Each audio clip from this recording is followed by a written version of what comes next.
A man is selling the Eiffel Tower right now. It is May 1925 in Paris, a quiet hotel room. Two men shake hands. One man smiles. His name is Victor Lustig. He says he's a government official. On the table, there's a contract for the tower. But here's the problem. The tower isn't his. The papers are fake. The name is fake. Everything is fake. The other man doesn't know.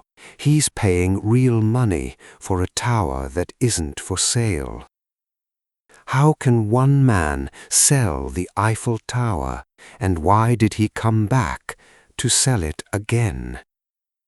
This is that story. Welcome to True Crime English. Listen slowly. Read the words on the screen. Today's story has 10 special words. Can you find them all? Let's begin. Victor Lustig had 47 names. 47. Baron, Count, Mr. Miller, Mr. Duval. New city, new name.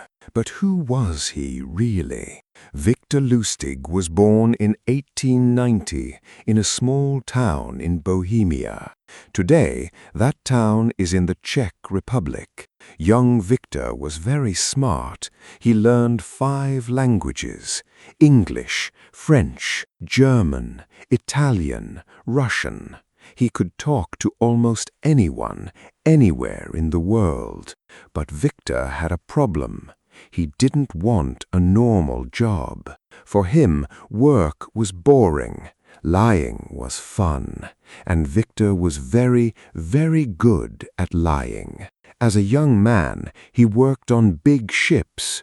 Rich people crossed the ocean on these ships from Europe to America. Victor played cards with them. He always won. Why? Because he cheated. The rich passengers lost their money. Victor smiled and said, "Better luck next time." He also sold a magic box. He told people, "Put $1 in this box. Wait 6 hours. The box makes a new dollar." It was a trick, of course, a scam. A scam is a clever trick to steal money. People paid thousands of dollars for that stupid box. The box made nothing. The money was gone. The money was gone. Victor called himself Count Lustig. A count is a nobleman, like a prince. It was a lie, but people loved it, and Victor looked the part. He wore expensive suits. He had perfect manners. He spoke softly and listened carefully. When Victor talked to you, you felt important. You felt special. And so people trusted him. To trust someone means to believe they are honest. That was Victor's real skill. Not the cards, not the box. He made people trust him. Then, in May 1925, Victor sat down in Paris. He opened a newspaper, and on one page he saw the biggest idea of his life. The newspaper article changed everything. It said the Eiffel Tower was in trouble. The tower was built in 1889 for a big World's Fair, and here's a surprise. The plan was to remove it after 20 years. The tower was never meant to stay forever. Now it was old. It was rusting. Repairs cost too much money. And many people in Paris didn't even like the tower. Some famous writers called it ugly. The article asked a question. Maybe the city should just remove it. Victor read this, and he smiled, because he saw something nobody else saw. If people believe the government wants to remove the tower, then someone can sell them the tower, and that someone would be Victor. His plan had 3 steps. Step 1. Look official. An official is a person who works for the government. Victor paid a criminal to make fake documents. A document is an important paper. These fake documents had the government's stamp on them. They looked perfect. With these papers, Victor became a deputy director of a government ministry. A big title, a powerful man, all fake. Step 2, make it secret. A secret is something you must not tell anyone. Victor invited 6 businessmen to a famous hotel, the Hôtel de Crillon. These men bought and sold old metal. Now Victor had to convince them. He told them the government wants to sell the Eiffel Tower for scrap metal, 7,000 tons of iron. But this is a government secret. If you talk, the deal dies. Clever, right? If it's a secret, nobody checks, nobody asks questions, nobody calls the ministry. Step 3, choose the right victim. A victim is the person hurt by a crime. Victor didn't want 6 buyers. He wanted one perfect victim.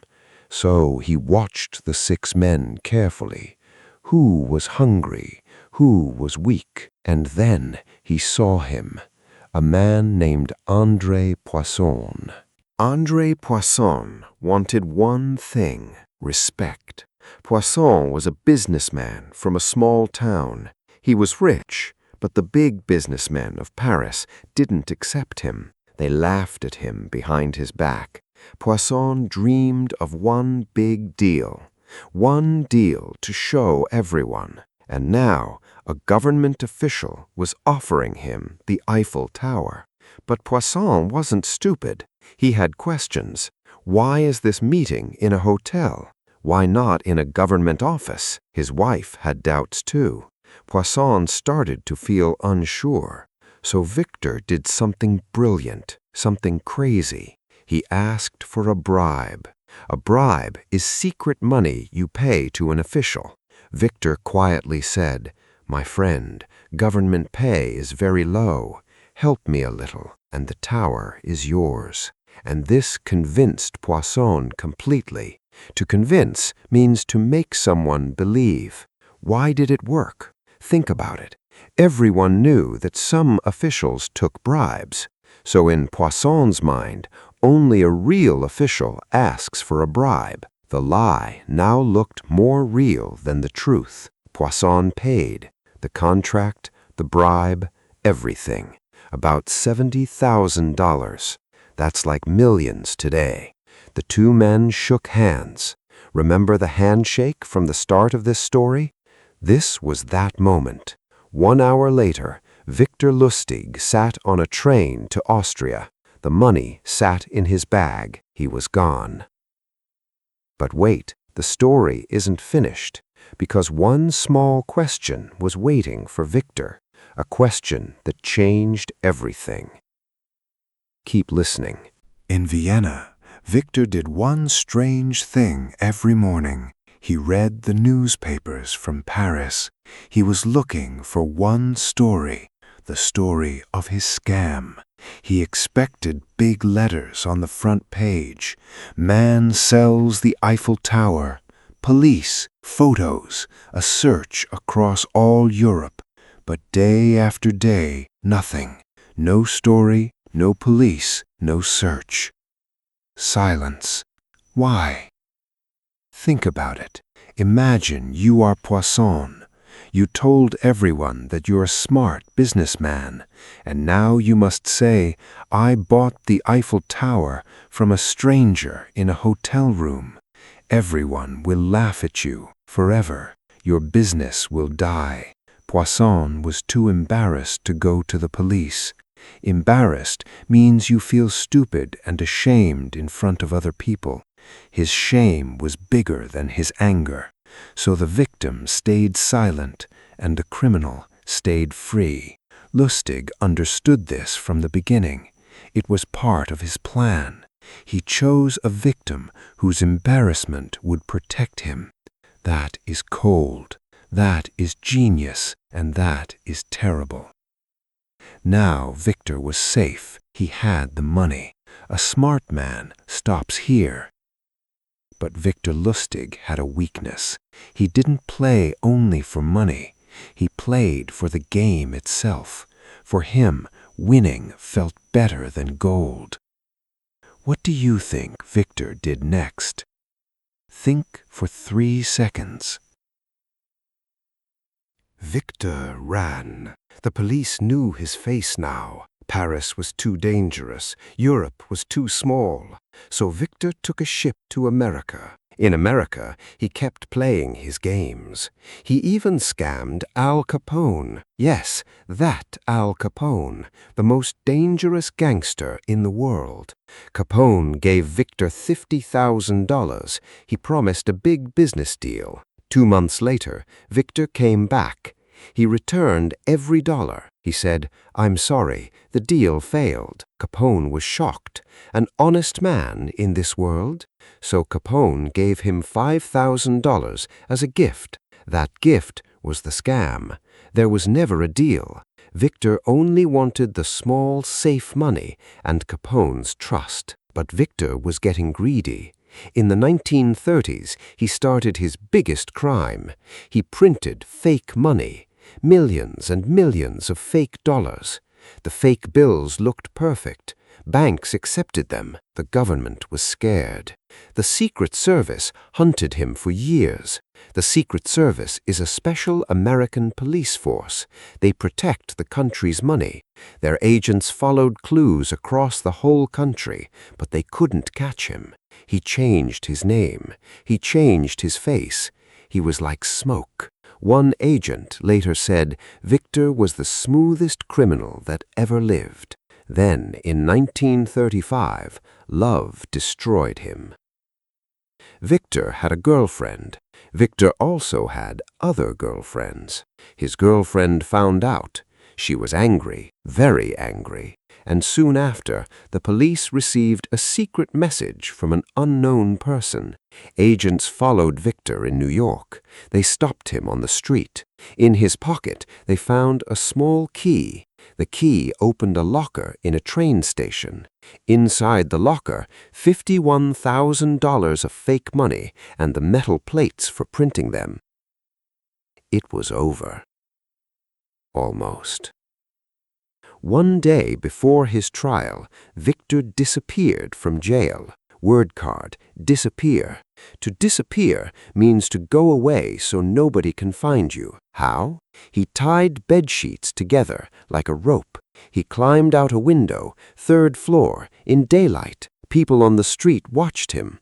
He pretended to clean the windows.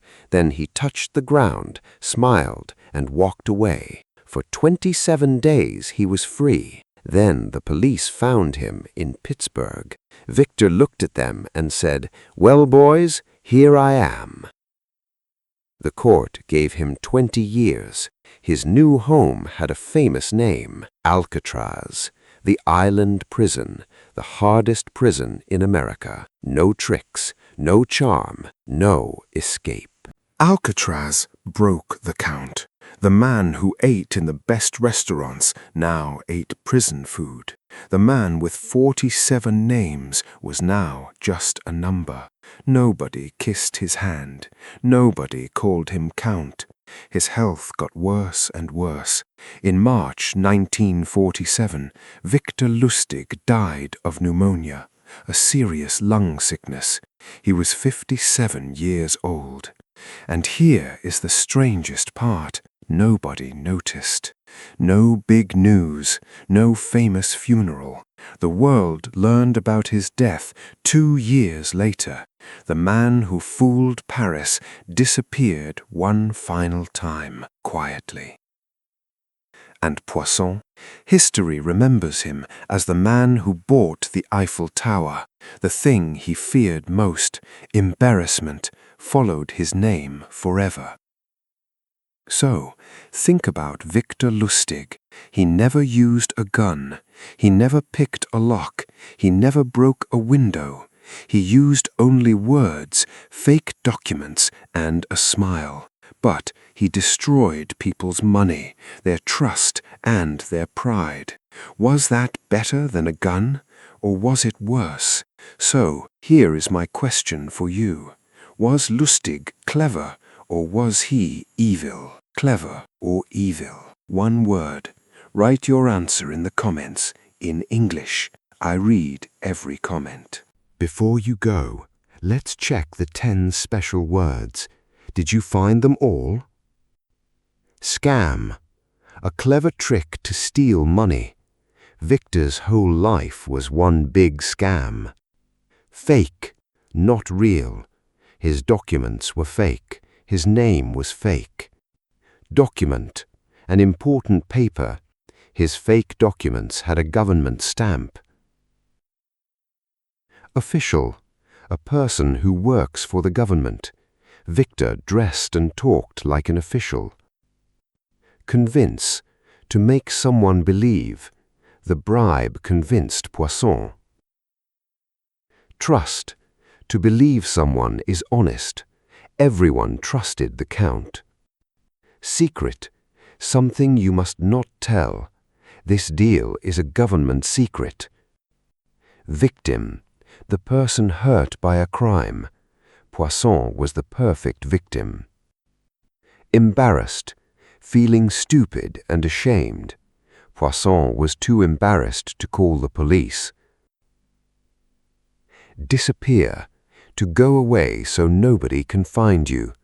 Victor disappeared with the money. You listened to a true story, and you practiced real English. Subscribe for 2 new stories every week. See you in the next case.